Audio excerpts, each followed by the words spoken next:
పెదగొట్టిపాడు మండలం పెదగొట్టిపాడు గ్రామంలో కాటారి చెరువు, ఆది ఆంధ్ర కాలనీ చెరువు, నల్లకుంటలలో అనుమతులు లేకుండానే యథేచ్ఛగా ట్రాక్టర్లతో గ్రావెల్ మరియు నల్లమట్టి తరలింపు.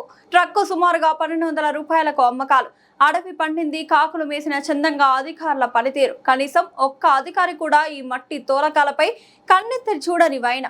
అదేవిధంగా పెదనందిపాడు మండలం గోగులమూడి, వట్టిచెరుకూరు మండలం లెమ్మలపాడు, ప్రత్తిపాడు మండలం తిక్కిరెడ్డిపాలెం, కోయవారిపాలెం సమీపంలో సువర్ణ కుటీర్ వద్ద మరియు పెదగొట్టిపాడు ప్రతి మండలాల్లో ఇదే విధంగా మట్టి తవ్వకాలు జరుగుతున్నా ఒక్క చోట కూడా అధికారులు ఆపినట్టు దాఖలాలు లేవు. మరి ఈ మండలాల్లో అధికారులు పనిచేస్తున్నట్టా చేయనట్లా? ఒక పక్క అన్ని ఛానల్స్ లో మైనింగ్ మీద వార్తలు వస్తున్నా కనీసం దీనిపై అధికారులు స్పందించి ఏమి చేయకపోవడం కారణం ఏమిటో అని స్థానికులు అనుకుంటున్నారు.